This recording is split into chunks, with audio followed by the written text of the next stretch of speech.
بسم اللہ الرحمن الرحیم۔ فرشتوں کی دنیا۔ فرشتے اللہ تعالیٰ کی نورانی مخلوق ہیں جنہیں ان کی اصلی شکل و صورت میں دیکھنا انبیاء کرام علیہ السلام کے علاوہ کسی اور کے لیے ممکن نہیں۔ یہی وجہ ہے کہ ہمارے ارد گرد لاتعداد فرشتے اپنے کاموں میں مصروف ہیں مگر ہمیں وہ دکھائی نہیں دیتے۔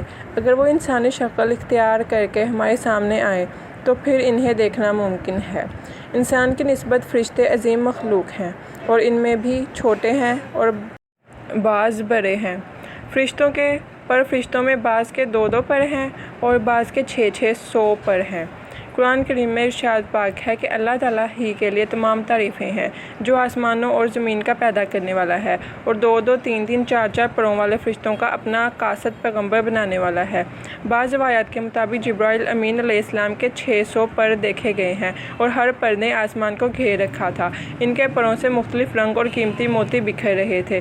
فرشتوں کی قد و قامت۔ وہ فرشتے جنہوں نے عرش اٹھا رکھا ہے ان کے قد و قامت کے بارے میں سیدنا انس رضی اللہ تعالیٰ عنہ سے مروی ہے کہ حضور نبی کریم صلی اللہ علیہ وآلہ وسلم نے ارشاد فرمایا، عرش کو اٹھانے والے فرشتوں میں سے ایک فرشتے کے بارے میں مجھے یہ بتانے کی اجازت دی گئی ہے جس کے پاؤں سب سے نچلی 7ویں زمین میں ہے اور اس کے کندھوں پر عرش ہے۔ اس کے دونوں کانوں اور کندھوں کے درمیان اتنی دوری ہے کہ اسے طے کرنے کے لیے پرندے کو 700 سال کی پرواز چاہیے۔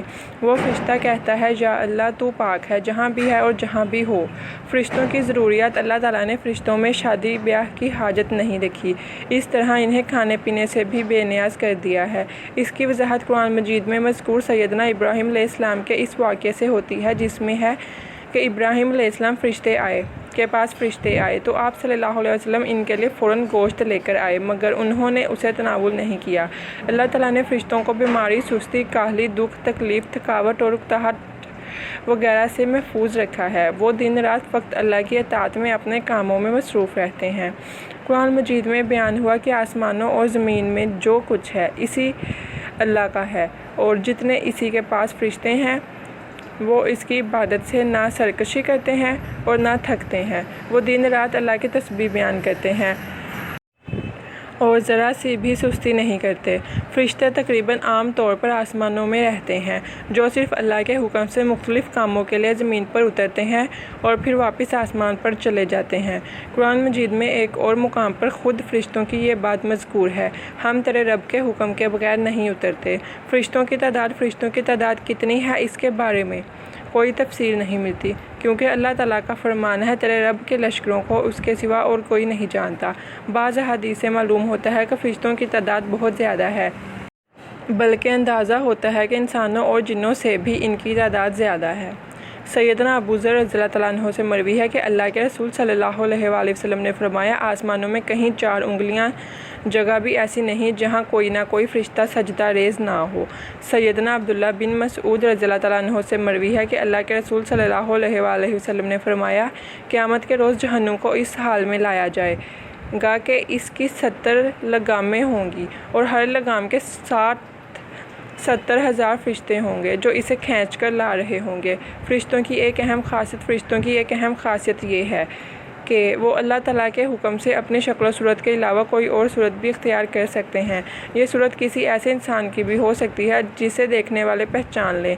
انسانوں کے علاوہ کسی اور جاندار کی صورت اختیار کرنے کی فرشتوں کو طاقت ہے یا نہیں اس کے بارے میں قرآن و سنت میں کوئی صراحت یا ذکر نہیں ملتا، البتہ ان کی انسانی شکل اختیار کرنے کے واقعات ضرور ملتے ہیں جن سے یہ اندازہ ہوتا ہے کہ فرشتے اللہ تعالیٰ کے حکم سے دیگر شکلیں بھی اختیار کر سکتے ہیں۔ سیدنا ابراہیم علیہ السلام کے پاس فرشتے انسانی شکل میں آئے اور ابراہیم علیہ السلام ان فرشتوں کو پہچان نہ پائے۔ پھر فرشتوں کے بتانے پر آپ علیہ السلام کو معلوم ہوا کہ یہ انسان نہیں ہیں بلکہ فرشتے ہیں۔ سیدہ مریم علیہ السلام کے پاس جبرائیل امین علیہ السلام انسانی شکل میں تشریف لائے تھے اور جبرائیل امین علیہ السلام سوائے 2 مرتبہ کے ہر مرتبہ نبی کریم صلی اللہ علیہ وآلہ وسلم کے پاس انسانی شکل میں تشریف لائے۔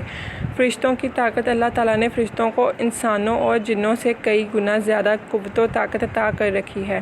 حضور نبی صلی اللہ علیہ وآلہ وسلم نے جب طائف کے مقام پر وہاں کے لوگوں کو اسلام کی دعوت پیش کی تو آپ صلی اللہ علیہ وآلہ وسلم پر وہاں کے لوگوں نے ظلم و جبر کی انتہا کر دی اور حضور نبی کریم صلی اللہ علیہ وآلہ وسلم کو لہو لہان کر دیا، تو اس مقام پر سیدنا جبرائیل امین علیہ السلام تشریف لائے۔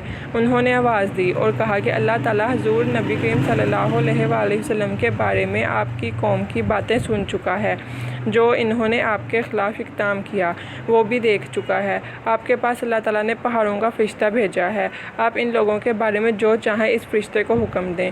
اس کے بعد پہاڑوں کا فرشتہ مخاطب ہوا، اس نے حضور نبی کریم صلی اللہ علیہ وآلہ وسلم کو سلام کیا، پھر عرض کی، اے اللہ کے رسول صلی اللہ علیہ وآلہ وسلم، آپ جو حکم دیں گے میں اس کی تعمیل کروں گا۔ اگر آپ چاہیں تو میں دونوں طرف کے پہاڑوں کو ان پر لا کر ملا دوں جن سے یہ پس جائیں گے۔ اسی طرح جبرائیل امین علیہ السلام کی قوت و طاقت کے بارے میں قرآن مجید میں ہے، انہیں حضور نبی کریم صلی اللہ علیہ وآلہ وسلم کو زبردست طاقت والے فرشتے نے سکھایا ہے جو زور آور ہے۔ فرشتوں کا نظم و ضبط، فرشتے اپنے ہر کام میں نظم و ضبط کی پابندی کرتے ہیں، جس میں کسی قسم کی کمی بیشی یا سستی اور کاہلی وغیرہ کا مظاہرہ نہیں کرتے۔ جن فرشتوں کی جب اور جہاں ڈیوٹی شروع ہوتی ہے وہ اس وقت وہاں پہنچ جاتے ہیں اور اسے احسن طریقے سے سر انجام دیتے ہیں۔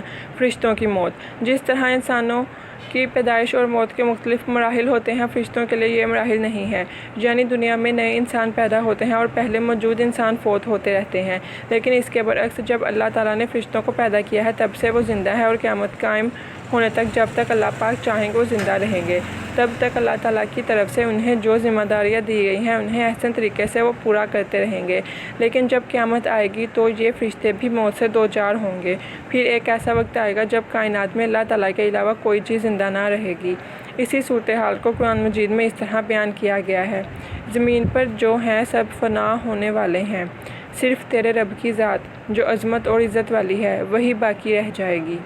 اسی طرح ایک اور مقام پر ارشاد ہوا کہ ہر نفس کو مرنا ہے۔